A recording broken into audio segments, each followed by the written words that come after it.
Hi everybody, we are talking about the bone ring technique, the principles of the bone ring technique, and I will show you the two most important indications to use this kind of technique for implantation and simultaneous augmentation.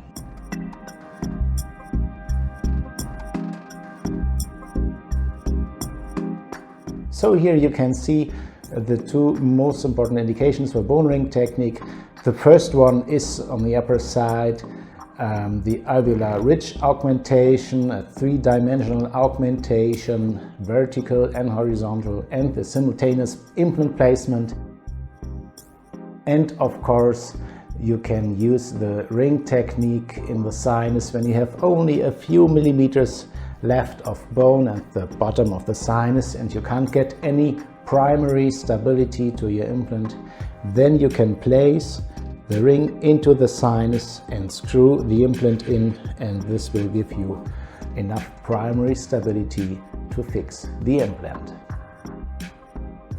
So what is the principle of the bone ring technique? We create a ring bed, a perfectly ring bed, and in this ring bed we place the bone ring, and the bone ring gets fixated by the implant, so you don't need a second procedure for implantation because you can combine the augmentation with the implantation.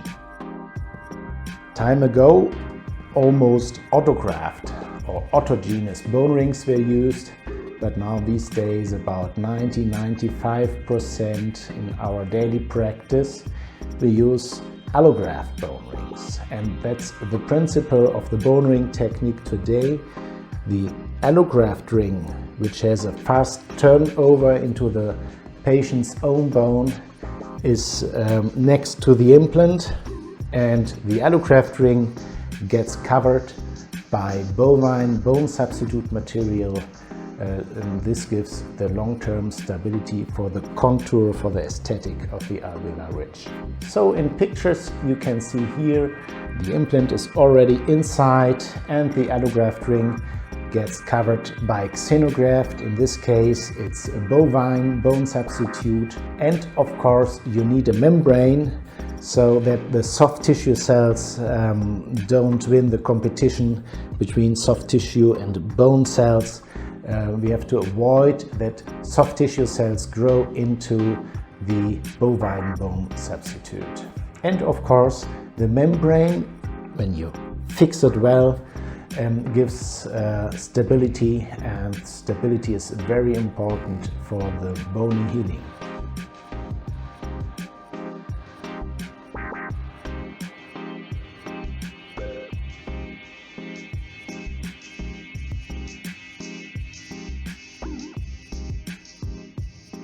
We have lots of cases with allograft and autogenous bone rings. This is an old case by Bernd Giesenhagen. He used autogenous bone rings from the maxilla to compensate the bony defect. You can see in the middle the ring bed was created already, and in the center of the ring bed is the implant position, and then he fixed the bone rings with two implants. Of course, then you have to cover it with the bone substitute material, as I told you before, and it takes about 6 months of healing time, and then you can do the re-entry. And the last picture shows an X-ray 2 years after prosthetic. That's an example of autogenous bone rings. Of course, allograft bone rings work as well, and this is a nice case where the bone rings were needed for ridge augmentation and as well for sinus lifting.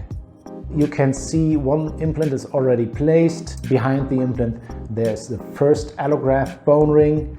On the next picture you see that the allograft ring was fixed with the implant and a so-called membrane screw or fixation screw, which has a larger diameter than the implant, and this fixation screw gives an extra pressure to the ring, and with that you can fix it if some mobility is left after inserting the implant.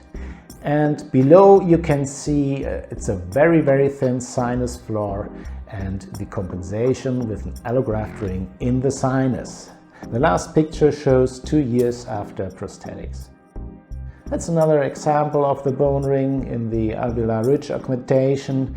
You can see how perfectly the ring fits in the ring bed, and this picture shows you at the time of re-entry that we have newborn bleeding bone around the implant, and this case is about 2 years ago, and you can see that we have a perfectly healing.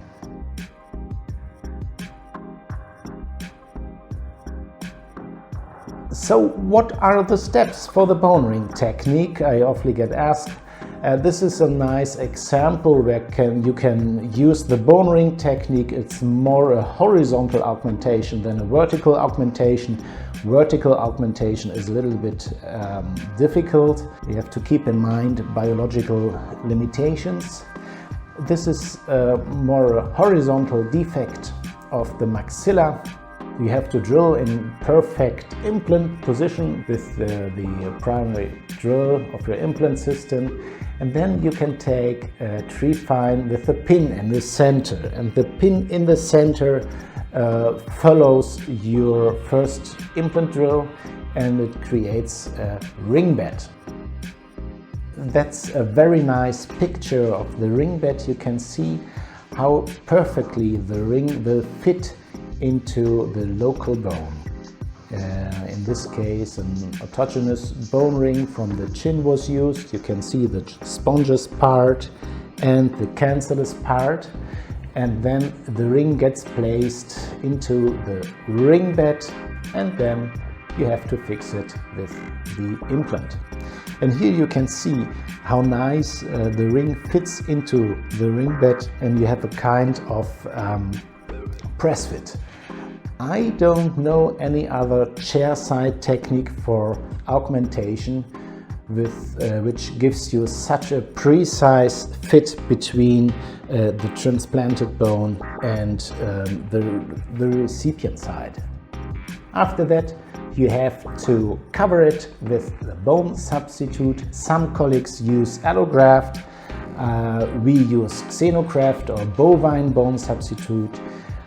It depends on how you like it and what works in your hands at best.